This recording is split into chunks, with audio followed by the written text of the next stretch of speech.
other half went through my phone and she seen that I was texting another girl. I was asleep and I was woken up out my sleep. She slapped me out my sleep, and from there things escalated. Like I take accountability because it was my fault. It's my fault. I take accountability for me making the poor choice I made by staying out all night, knowing we just had a newborn baby. So I take the accountability for that. I take accountability for what I did. I apologize to my victim for what I did. I know it was wrong. Children were pushed, shoved, and that the victim was bitten. And I take full accountability for Did you for like my poor the choice. victim? Yes, ma'am. And I think, as many of you know, I don't have a lot of patience for those who commit these type of crime.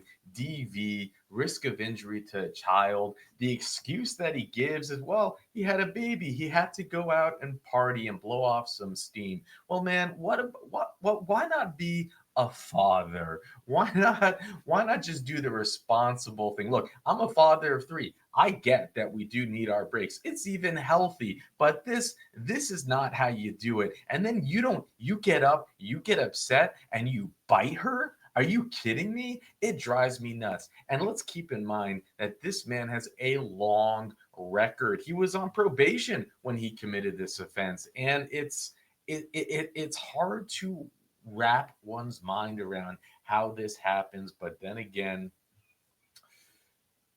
it does, and it happens all the time. Now, we'll watch this parole hearing. I'll unpack it with the details that Lady Holly provided at the end. Thank you. This hearing is being conducted in consideration of the parole application for Tobias Wise, number 403364.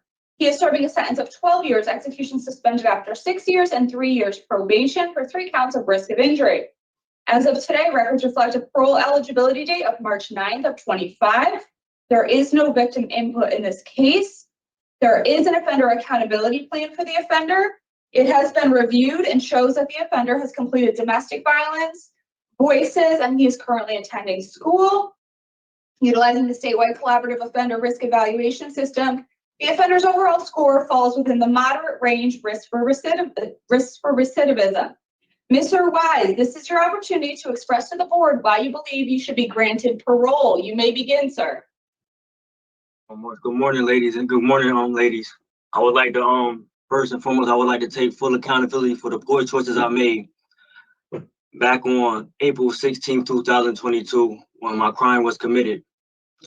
Being the time of me being incarcerated, I learned that it only not affected my victims, but it affected the ones around me, my family. I know that it can go away physically, but they still could be scarred mentally. So with that being said, I took the time to learn me and find me and what made me do the wrong things I did. And I don't want to go back down that road anymore. Like, I want to be able to show that I'm a proven person and that I'm not the same person I was years ago. I know I made poor choices and bad decisions that led me to where I'm at today. And taking these classes with the domestic violence, I understand a lot of things I learned from domestic violence. Voices, I learned a lot of things from voices. It's more than one way of just physical abuse. It comes with verbally, mentally, emotionally, and domestic. And like, I just take full accountability for my action. I'm asking for another chance at society to show that I've proven myself to be a better man. Okay, Mr. Wise. We're going to ask you questions we've prepared based on the documents available to us, and then we will discuss your case and make a decision. We'll begin this morning with my colleague, Ms. Palmieri. Thank you, Madam Chair. Good morning, Mr. Wise. So I wanted to start off by talking about the offenses themselves. So you're charged with 3 counts of risk of injury. Can you tell me, in your words, what that was all about? In my words, I'm gonna just give you what happened. I know I was out the night before. Like I said, poor choices, wrong decisions I made. I was out the night before, stayed out all night, and I came home the next day, and my other half went through my phone, and she seen that I was texting another girl. I was asleep, and I was woken up out my sleep. She slapped me out my sleep, and from there, things escalated. Like I take accountability because it was my fault. It's my fault. I take accountability for me making the poor choice I made by staying out all night, knowing we just had a newborn baby. You are trash. So I take the accountability for that. Okay, but that's not what the risk of injury charges are for. I mean, I hear what you're saying, that you should have been more responsible, you shouldn't have stayed out, but it's the actions that transpired afterwards. Miss, it was so much going on at one time. I'm going to, like, they said I was moving around.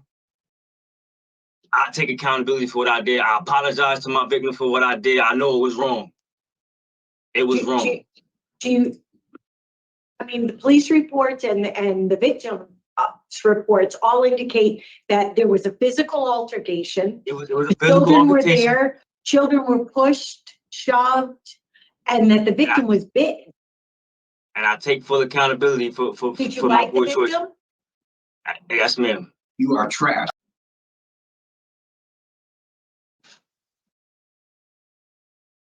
Because I did read that you said that you didn't remember. You said, if I hit the kids, they said I did it, but I don't remember.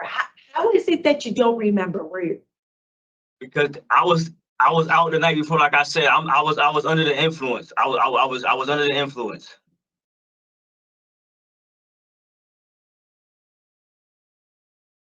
What were you under the influence of? Alcohol. I was drinking. Okay. You were on probation when you committed this offense for a robbery in the first degree? Yes, ma'am. Okay, what were you doing with probation? Were you reporting? I was reporting to my probation officer. I was working. Okay. So the violation is based on these new charges. Based off the case. It wasn't off of nothing I did. It was based off the case. So, and then when I look through your criminal history, you have a violation of protective order, another assault third, and then what we just talked about, that you were on probation for a robbery first degree. So when I look at your incident with the victim and the children, had you already taken a domestic violence class relating to that violation of protective order in 2014? I was incarcerated, so I never got the chance to complete it. I was with the violation protective order. I was doing the violation protective order. I was doing domestic violence, but I ended up catching the violation protective order, and I was incarcerated. Okay, so while you were incarcerated, did you do the domestic violence program? Completed domestic violence 2018, 2019. Okay. All right, so when you were in for the robbery, you did the Yes, domestic ma'am. violence program? Yes, ma'am. Okay. Yes, ma'am. And then I'm hearing, and we read that you did it again during this Yes, ma'am. incarceration. Yes, So ma'am. to talk to me a little bit about what is different taking it this time than when you previously took it. I mean, this time, I like last time when I took it, I really didn't get the full concept of understand everything that was going on when I took it. This time when I took it, I got the chance to actually really sit down with my peers and other people and hear their stories and what they've been through and what they did to their significant others. And sitting back and I'm accepting accountabilities, and I thought about it, everything that I did to mine and the ones around me. And it made me open my eyes to say that I don't want to see that happen. I don't want to do that. I don't want my son to think that's okay to put his hands on a woman. I don't want my daughter to think it's okay for her to let a man put her hands on him, on her. Well, you were intoxicated. Do you think that is the reason that you put your hands on her? I was under the influence, miss. Yes, I was under the influence. I'm taking accountability for my poor choices. I hear that you're taking accountability. I hear that. You've said it a few times. I'm trying to drill down. I know you said that you were intoxicated, but this was quite, I think maybe you used the word tussle. This was quite a physical situation happening in that house. I can only imagine one of how the children got involved. She was holding a child. I would think, even though if you say you're under the influence, did it ever occur to you to just back out and leave?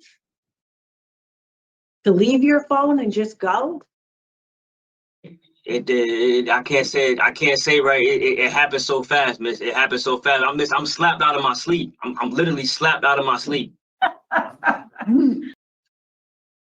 Literally, she literally slapped me out of my sleep. You are trash. So talk to me, what would be the steps you might take in that situation in the future? In the future, I'm going to walk away. I'm going to walk away. I'm not going to try to put myself in a situation like that again. I'm going to walk away, which I should have did before, just walked away.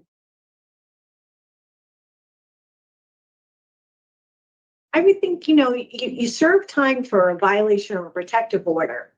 When you've done that program before, wouldn't you have talked about how important it is when things are heated like that to just walk away? Yes, ma'am.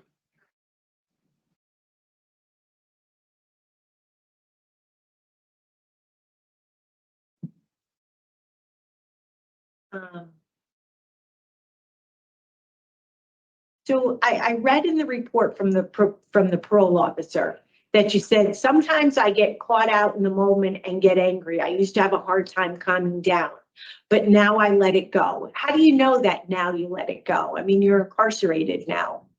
Because it's still situations in here that triggers us. We still got things in here that. Give me an example. Give me an example of when you use these skills to walk away. With peers.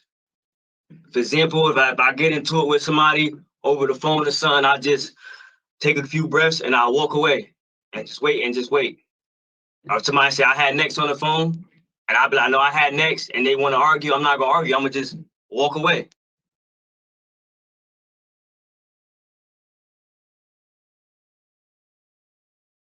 And when you said that I have to work not to have a lot of free time, I have to think about me.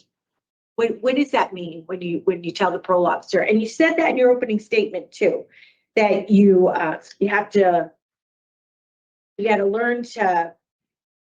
I don't have the exact words, but that you've got to take care of you. I took the time to learn me and find me, and what made me do the wrong things I did. What is that? What do you mean by that? Gotta be a better person for me. Meaning as in when I don't want no free time, I don't want to have no free time on my hand. I want to always have something to do, meaning as in something positive. Working, school. I want to learn to put myself first. That's what it said. I need to learn to. And how do you think that'll help you? It'll help me a lot because I don't got to worry about what's going on around me or other people.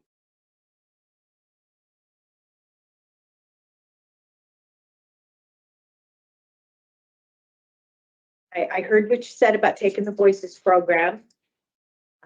And when you talked about, more than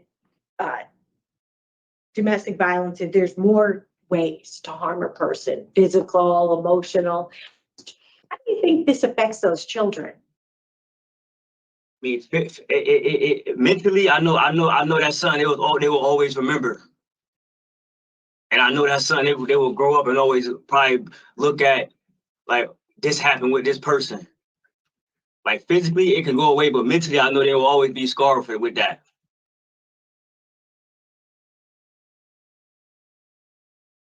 That is a very true statement. They'll never forget that. So you've had some struggles while you've been at the facility. You have 5 disciplinary reports. Things like using somebody else's phone, refusing housing, having K2. Why are you having so much trouble following the rules? I mean, when I first came in, it's like with the refusing housing, it was a situation where they were trying to put me somewhere I didn't feel with the refusing housing. I didn't feel safe. I didn't feel safe, and I explained that to PO, I can't say her name, I don't know her name, but I explained her to her what was in that situation with the refusing housing situation. But you have it twice, so if there's two situations where When you they try to put me in the same situation. When I first came into jail. Not this jail, when I first was incarcerated back in 2022. That's where the refusing housing tickets came in at. then you have another one at that same time frame where you're covering your window. And then why were you in possession of K2? To be honest, I'm taking full accountability. Somebody asked me to bring something to somebody, which was the dumb on my end, putting myself in it. That's a big was risk. dumb. Which was dumb.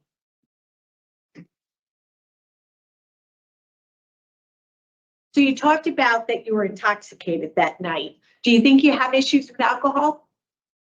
I mean, like I said, I'm not a drinker, an everyday drinker. Like I drink occasionally. Like I wasn't. That night I went out, it was just. I wanted to just go out because I've been tied down for like the last months of change with the baby was born, so I've been in a house. I just wanted to go out and just have a few drinks, and it led to me having more than just one cup of drinks. I'm not an abuser. I don't abuse alcohol, none of that. You are an alcoholic. Somebody that abuses alcohol, what do you think that is? Somebody that's every day, on a regular, every day. Do you think it could be a matter of somebody that loses control when they uses it, or doesn't know when enough is enough, even if it's one time a month? Somebody that abuses them, they don't know when enough is enough. When they don't grow, when they reach their limit, when they go past their limit. When I look back at your criminal history and you have that violation of protective order, the assault third, do those involve alcohol use also? I can't go back there. I think I was under the influence back then when I was drinking.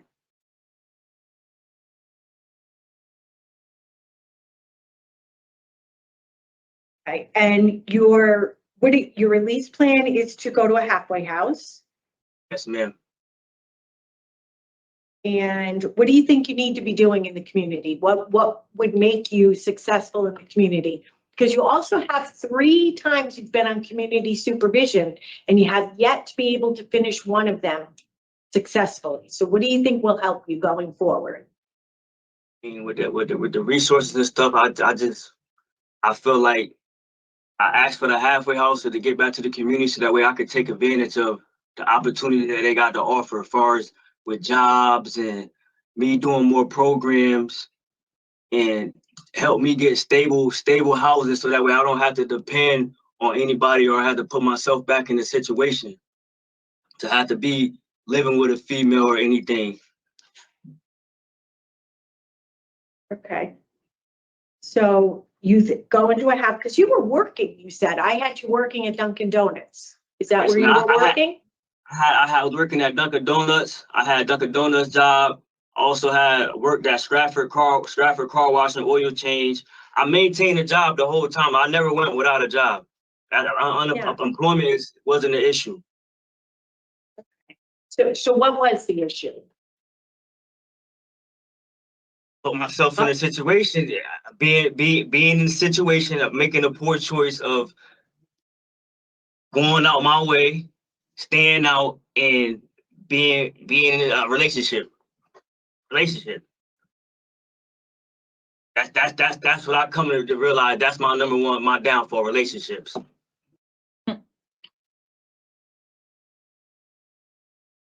So, I mean, when it comes down to it, you need to work on relationships, how to have healthy relationships, get along with other people. So you have 3 protective orders with the 3 victims in this case that go to 2043. You're aware of that? Yes, ma'am. Okay. And you've had obviously protective orders in the past. Yes, ma'am. So do you know what that means, right? To have a protective order? It means no type of contact, no third party contact at all, ma'am.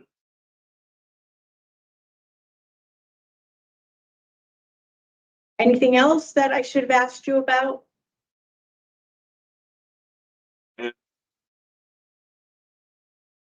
So you've, just to kind of summarize, so you've taken the domestic violence program currently and 1 or 2 times before this?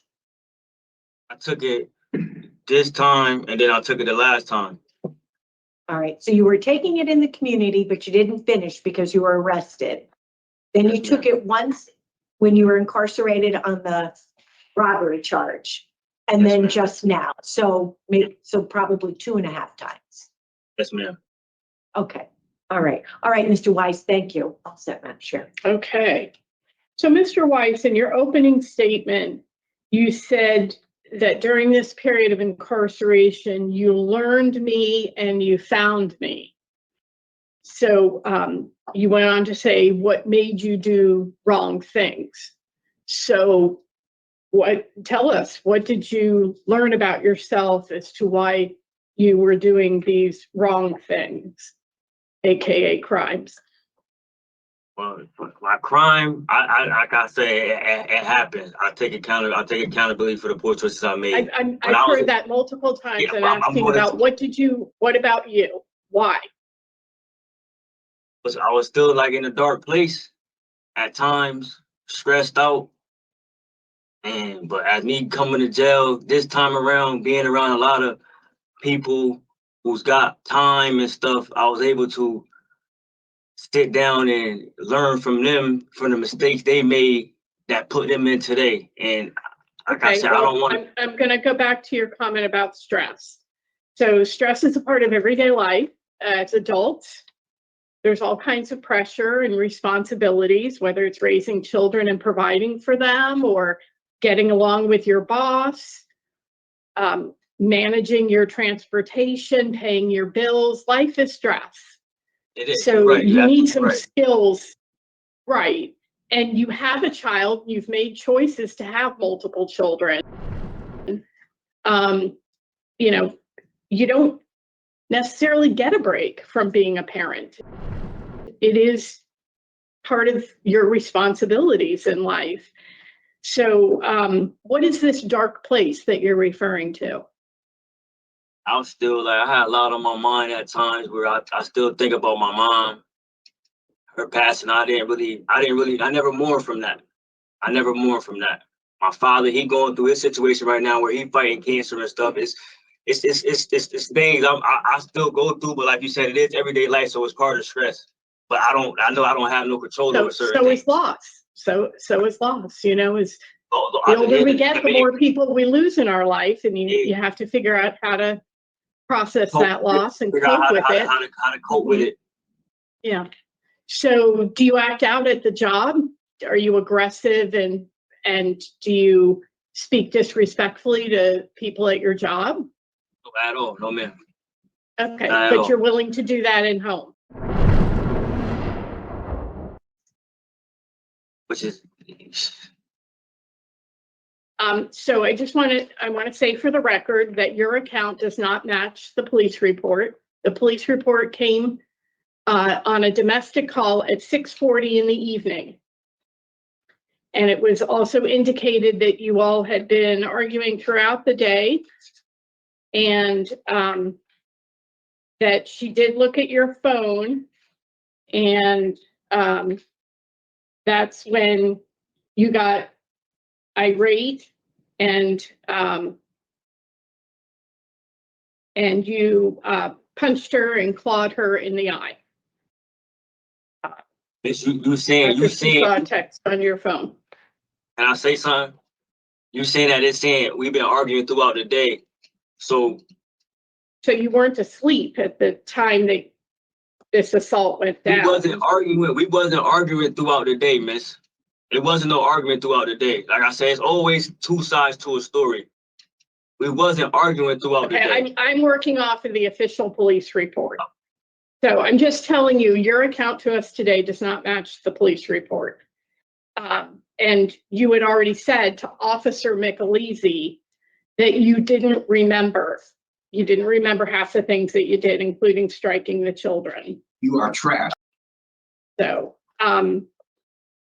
I want to go back to your answer to my colleague about the impact on the children, because you said they're always going to remember it and there's going to be mental scars. It also causes damage to your relationship with them because they're afraid of you. They never know when you're going to act like you did that night. So the trust between parent-child that you should have with them has very damaged, right? And they're always going to be watching, being hyper-vigilant as, part of coping with the trauma of that day, watching for signs that you're drunk again, listening for whether there's conflict starting between you and any other adult. So, you really need to look into, whether it's in the facility or when you're back in the community, a parenting program, because you've got a lot of ground to gain back with your children in order to have an authentic relationship with them. That's one thing I wanted to.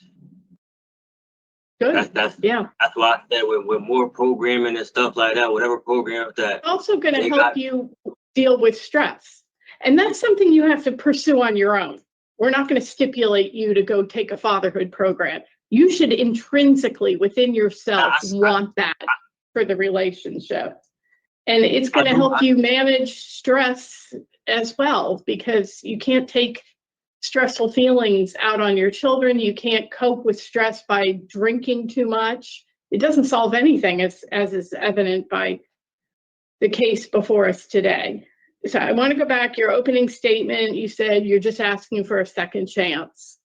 And I would say to you, Mr. Wise, you got that second chance in 2019 when the board granted you discretionary parole. So we've been giving you chances. And you've taken the programs and we're not seeing the change and the growth in you that we should. You're 29 now, so hopefully you're maturing and some of this is starting to get through to you, that this is not, the lifestyle that you want for yourself. Being in and out of the facility, being under supervision. Were any of your conditions of probation limiting your consumption of alcohol? No, ma'am. Not to my knowledge. I don't remember all the conditions that he gave me. What progress have you made on your GED? I mean, I just missed it by 3 points. Just missed what? I gotta retake it. I just missed my social studies by 3 points. I needed a 145. I got a 142. Have you taken any of the other three tests? It got us going in steps, miss. She got us going in steps. So, all right. So you're on step 1 and you've been unsuccessful. What's your plan? Keep pursuing. I'm not gonna give up. I'm gonna keep pursuing. That's something I know I really need and something I really want. Yeah, you do need it because it is a foundation that you're going to build the rest of your life on. And you also need it to show your children that you value education, so they'll stay in school and get smart.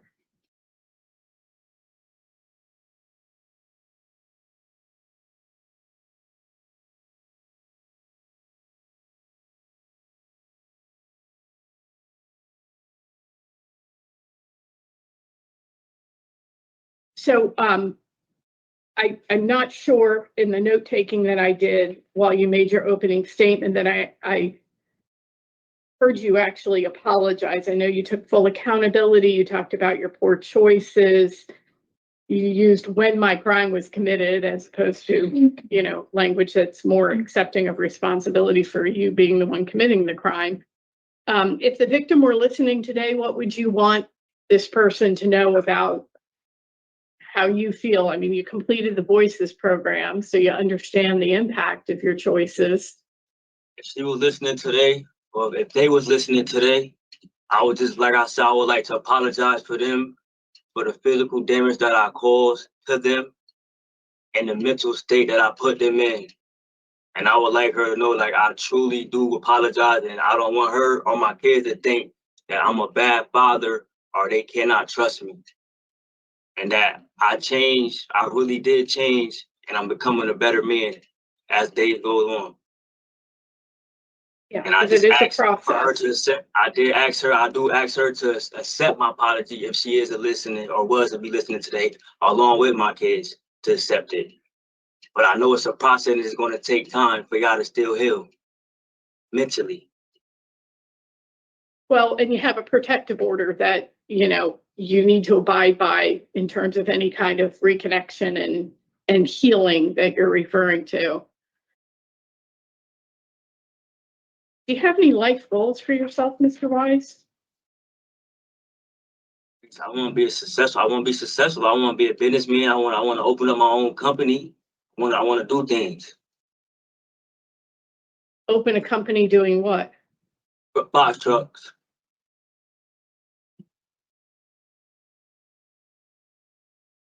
Well, you need to further your education if you're going to make a successful go of that big goal. That's pretty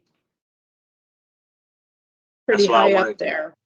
pursue my GED so that way I could go get my CDOs and take the next step.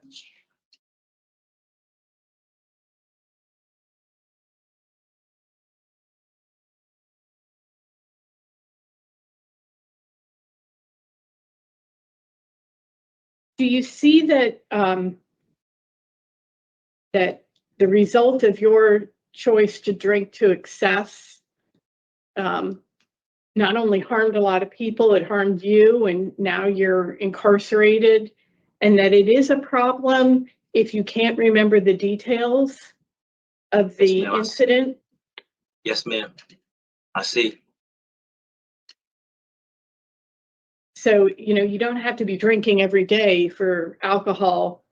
You don't. It to can be a take one drink. Can I finish? Yes, To ma'am. be a problematic choice for you. Especially, you know, as you've admitted, you went too far, didn't know when to stop. So, all right. Panel member Barry, any questions for Mr. Wise? No. Thank you.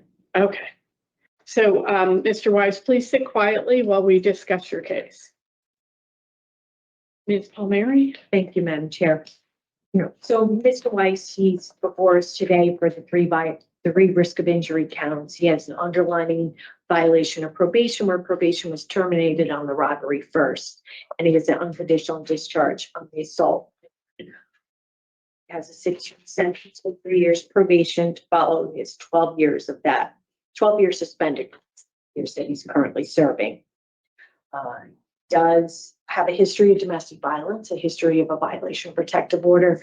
As I go back through the case, there were actually 3 protective orders in place on the last case. It is very troubling that he's had the domestic violence program a number of times and he still struggles with his behaviors and how to respond to difficult, stressful situations.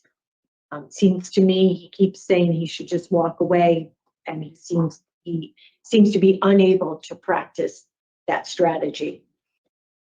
He has 5 disciplinary reports. I hear what he's saying about the explanation form, but the fact remains he's still struggling to follow the rules at the facility. He wants to go to a halfway house. He does score moderate for risk to recidivate. At this time, I do not have Mr. Wise granted to discretionary parole. I do think that he would benefit from additional programming. Ms. Turner mentioned a fatherhood or a parenting program, which he might be able to advocate for himself for the remainder of his sentence.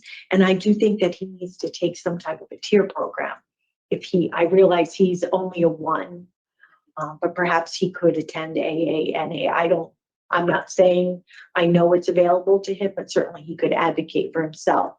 And all of that, I believe, would give him the best opportunity to live in the community and be successful on this 3 years of probation. But for right now, with his criminal history, the domestic violence that's all related to it, and the robbery one, there's just too much of a history of violence to find him suitable for parole today. I have to say, I agree with the facts as you've laid them out. I'm just not hearing the change in Mr. So y'all Wise. denying, No parole for Tate. y'all denying me, 'cause we still going off of my past history. Like, I understand, like, it's past history. None. So, It's Mr. Wise, your portion of the hearing is over. We're deliberating. Please don't interrupt us. Mr. Tate is not getting parole because of anger issues. That's what's going on here. No parole. Thank you. We've given you an opportunity to speak at length. Give us an opportunity to discuss your case. Thank you. As I was saying, I'm just not hearing evidence of change. I know he wants to accept responsibility. I'm not entirely confident he understands what that means. Perhaps the new thinking program could also be of benefit to him. Where are you, Ms. Berry?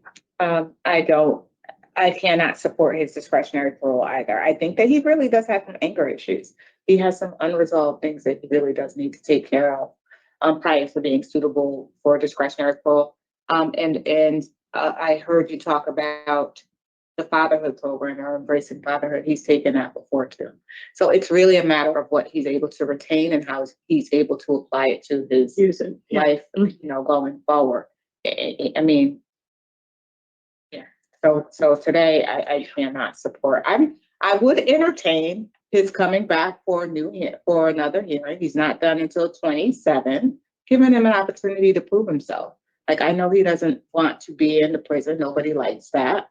But the fact of the matter is the behaviors that he's displaying does warrant his remaining incarcerated. So for me, I really would like to see him do a little more programming, work on his sheet. There's lots of things he could do. Okay. So, and he's asking for the second chance, so he needs to prove that he's worthy of that fourth chance, fifth chance. Where are you in terms of a rehearing? I hadn't considered it, but I would not be opposed to it. I'm concerned with the most recent interruption where he's still struggling with impulsivity.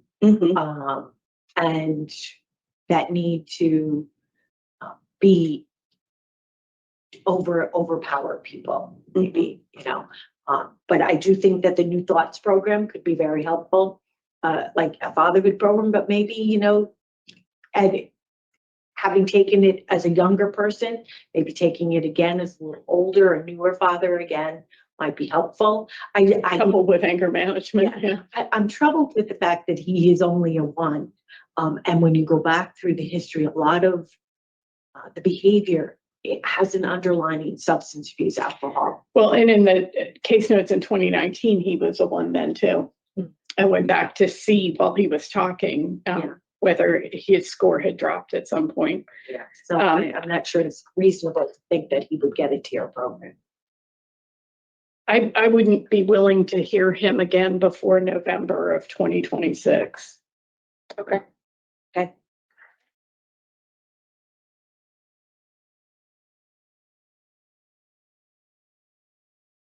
So the reasons right now would be poor institutional adjustment, inadequate evidence of offender change, and I'd add inadequate release plan. If he's coming back before us, he should use this time to develop a stronger release plan. Are you okay with those 3? Yes.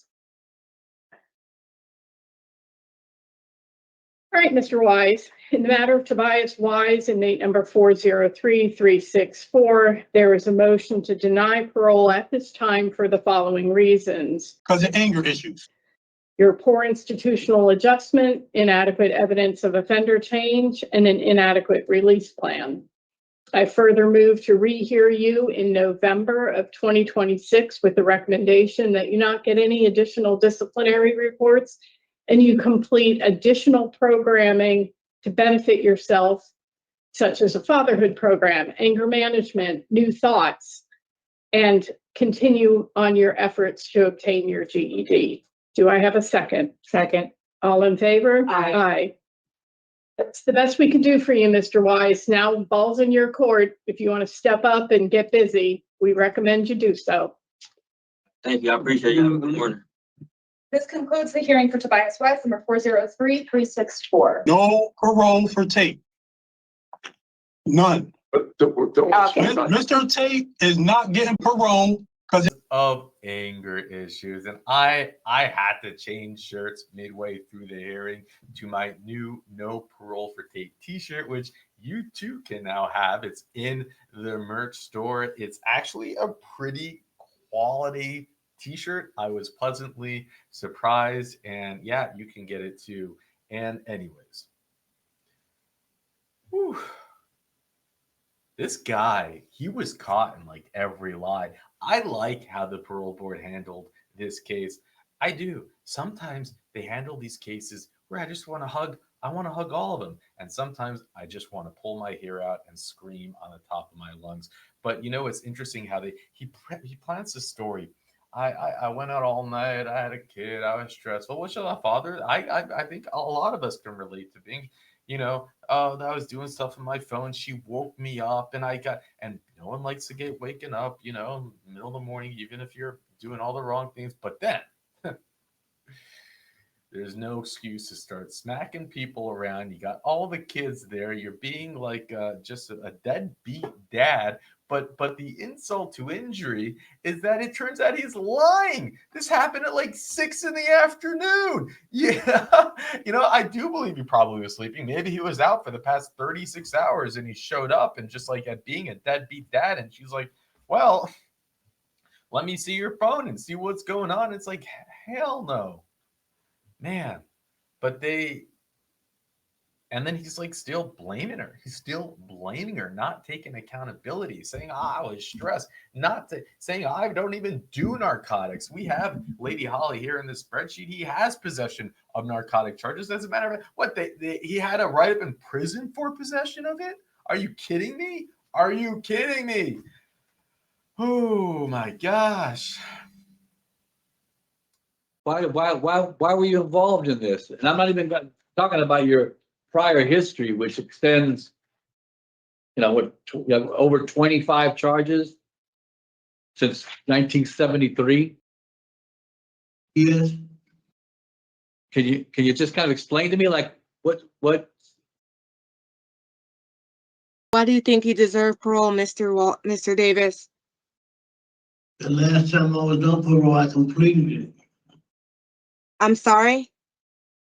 The last time I was on parole, I completed it. Okay, and that's why you deserve parole? Yes. I didn't sell no one no narcotics. Well,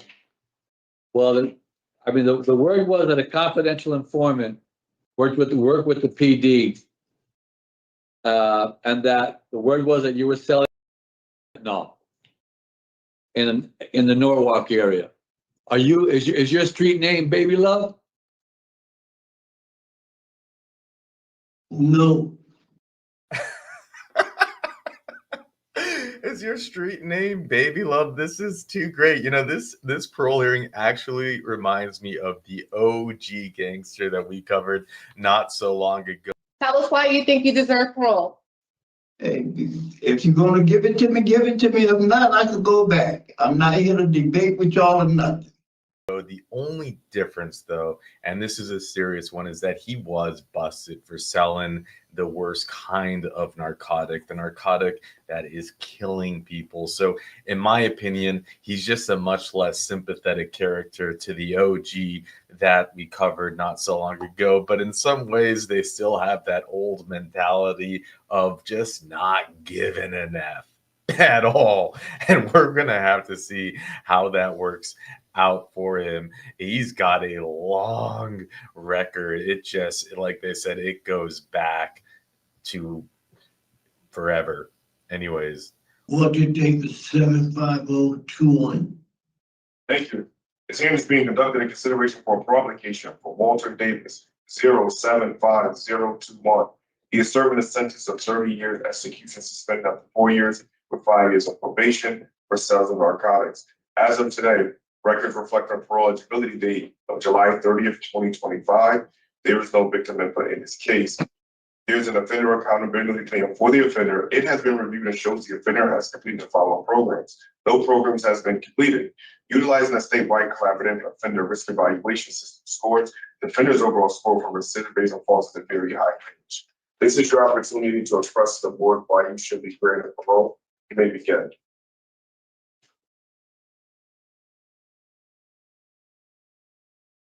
Why do you think he deserved parole, Mr. Davis? The last time I was on parole, I completed it. I'm sorry? The last time I was on parole, I completed it. Okay, and that's why you deserve parole? Yes, that no one recommended me any programs and I didn't deny any. So you didn't sign an OAP, an offender accountability plan? Did you sign that? Yes, And there were several programs on there, right? whatever was on there while I was in here, no one recommended me to do a program and I didn't deny any programs. Sir, if you signed an offender accountability plan, those are your programs. Addiction services was there, a job, vocational, voices, all those things were on there. Right, nobody didn't tell me do voices or That piece of paper did, is what I'm Right. trying to tell you. this. Oh, but you mean you haven't been called? Is that what you're saying? Yes, Okay.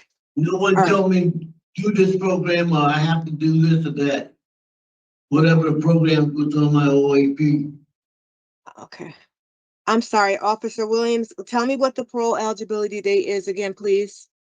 July 25, July what? 25, July 30th, is that what you said? July 30th, 2025. Yeah, July 30th, 2024. 25? Yeah. Thank you.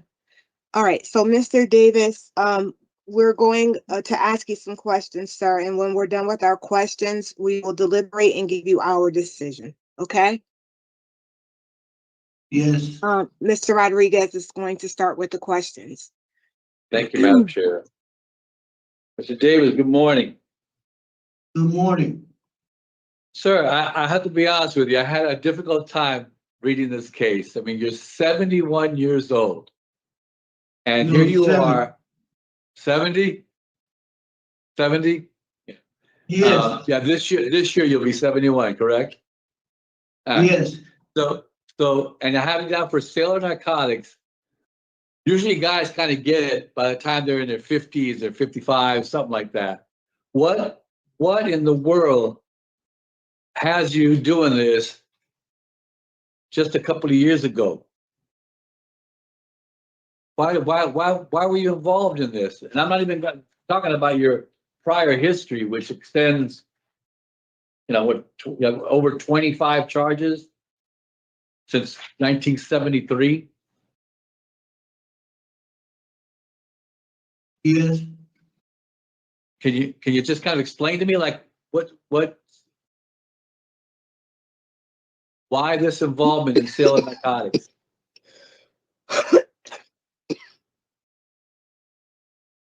To my knowledge, all I had was a possession. I didn't have no sales. I have it down as a sales. I didn't sell no one no narcotics. Well, I mean, the word was that a confidential informant worked with the PD, and that the word was that you were selling heroin and fentanyl in the Norwalk area. Is your street name Baby Love? No. No. Name Walter Davis. Yeah, I know that's your name. I wasn't arrested for selling no one no narcotics. Well, that's what we had. That's what we have. And they have you rated as a person, I mean, at 71, they have you rated as very high to recidivate, to go back to prison if you come out at 71. I mean, sir, your history is filled with drug possession, drug charges, possession of narcotics, sale of narcotics. We need to figure out a way to release you to make sure that you're suitable to go back out in the community and be safe. And if you're selling heroin and fentanyl, that's killing people in the street. Why should we be releasing you today?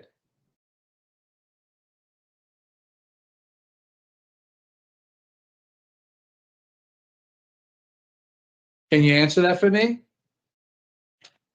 And I'm trying to find a way to figure this out. I'm trying to find a way to how we can do this, to kind of help you out. But I mean, no programming.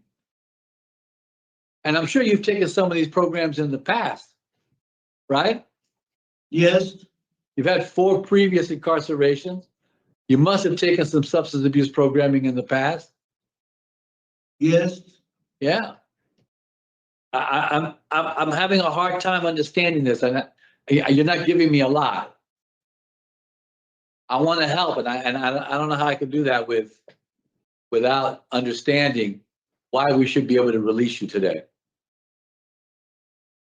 And it can't be just because you're 71, because I don't want to see you back here at 72 or 73.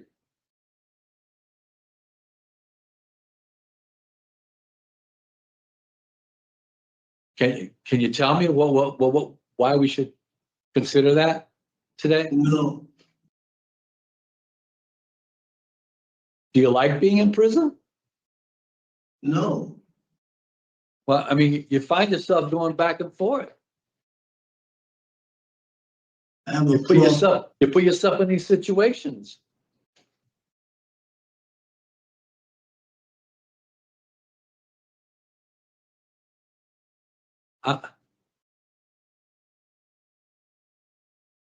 If you can't, I mean, I want to be able to help you out. I'm not sure how to be able to do that because I can't answer the questions that I need to answer, which is why should we put you back out in the street if you're selling drugs or even possessing drugs at your age and at, you haven't learned by now when are you going to learn? And you're blessed because you're still alive.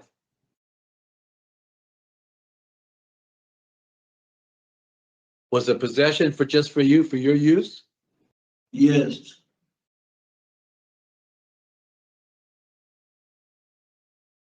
How do you prevent yourself from using when you're out? say that again, please. How do you prevent yourself from using when you're out if you get released?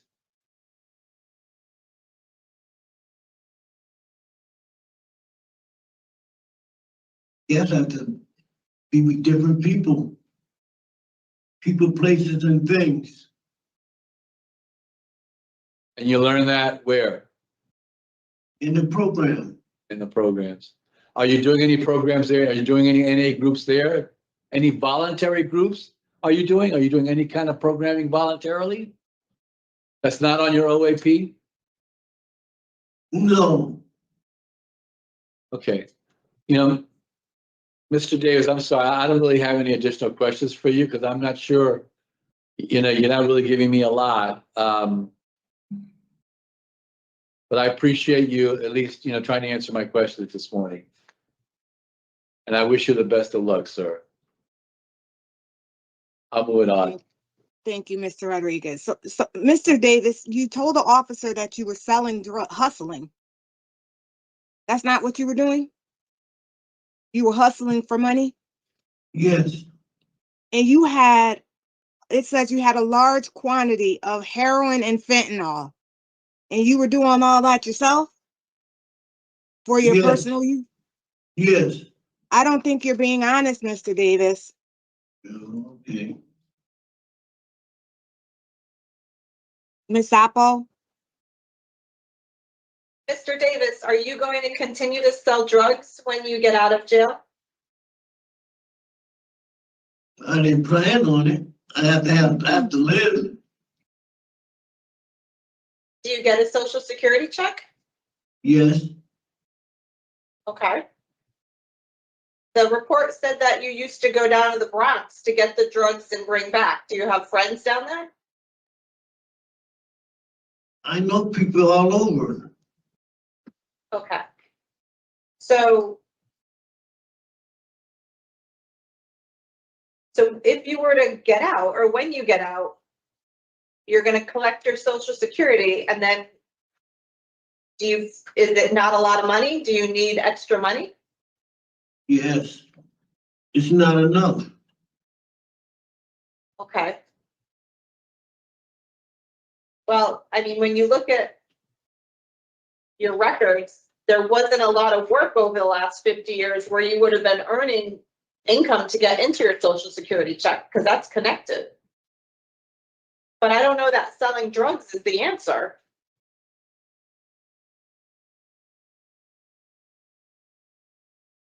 I don't have any other questions, Madam Chair. Thank you, Ms. Zappo. So give us a few minutes to talk about your case, sir. We'll give you our decision. It really sounds though like we're all baffled by this case. Mr. Rodriguez, what are your Yeah, thoughts? Madam Chair, thank you. I would really want to help Mr. Davis, but I just don't know what it is we can do. We don't even have a clear answer about whether he would sell drugs if he goes out again. Seems to me that that's a possibility based on his response. I am not in favor, and I hate, having him go through to his EOS, which I believe is 2027. And then he's got 5 years of probation after that. But I don't see where I find him suitable. It seems to me that there's an issue of public safety out there around his drug selling. And I would be concerned about that. So I am in denial for Mr. Davis today. And I feel I would love to help him, but I just don't know how. Thank you, Mr. Rodriguez. Ms. Zappo? I am in agreement. Okay. What are your reasons for denial? I have criminal history, inadequate evidence of offender change, inadequate institutional program participation. I move that. He wasn't on Walter- supervision. Right. I move that Walter Davis 75021 be denied discretionary parole based on his criminal history, his inadequate program participation, and his inadequate evidence of offender change. He will not receive a new hearing. Is there a second? Second. All in favor? Aye. Mr. Davis, you'll receive this in writing. Good luck, sir. This concludes the hearing for Walter Davis 075021. And he definitely was lying. I mean, was it Baby Love is his street name? So 348 bags were seized. And like I said, when it's this stuff, you lose the Robin Hood effect on me. Like, I wanted to root for him, and I still found myself rooting for him, even though he's selling this poison. But you just can't. You can't get that passed anymore. Connecticut man, after 6-month investigation, they invested 6 months. Imagine what it cost to lock him up, right? And they found him in possession of $20,000, at least that's what they say, of street value worth of narcotics. So this is no dime bag, nickel. This is an operation. Police say 66-year-old Walter Davis, also known as Baby Love, and found a large amount of this with him. They seized 348 bags, okay? They found the glass signed envelopes and that were stamped with takeover. Takeover. I don't know what that means. Davis has been arrested 19 times before, with his first arrest dating back to 1973. Think about that. He is a 16 felon who's convicted of various charges, including robbery, assault, and smuggling narcotics in the mail. Now, what he ended up getting, they in a way threw the book at him, but at the same time did not. They gave him, and again, thank you, Lady Holly, for pulling this info. They gave him 30 years. 30 years, right? Which of course is a death sentence, but it was all suspended except for 4 years, probation 5. So it's a gimmick. It's a complete gimmick. You know, it's more like the judge is saying, "Hey, we're gonna sentence you, and you get out and get back to this. This time you'll get life in prison." And you know, I'm fine. I get I'm fine with it, but also not fine with it. It makes you wonder. This guy is probably like real OG, right? Like it's not. He's not to be. He's got a lot of street cred, but selling into your community this kind of stuff, you don't get that. That's just not okay, man. You're literally selling poison into the streets, and I can't root for that. I just hell no.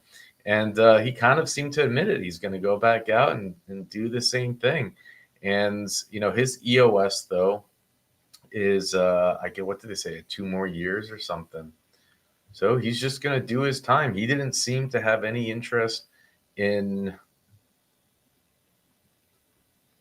saying anything else. It's just, it's very much like the last hearing, the hearing that we saw with the OG gangster. Although for me, he was easy to root for. And with that, I'll let you go. Why were you involved in this? And I'm not even talking about your prior history, which extends, you know, over 25 charges since 1973. Yes, Can you just kind of explain to me, like, what? Why do you think he deserved parole, Mr. Davis? the last time I was on parole, I completed it. I'm sorry? The last time I was on parole, I completed it. Okay, and that's why you deserve parole? Yes, I didn't sell no one no narcotics. Well, I mean, the word was that a confidential informant worked with the PD, and that the word was that you were selling in the Norwalk area. Is your street name Baby Love?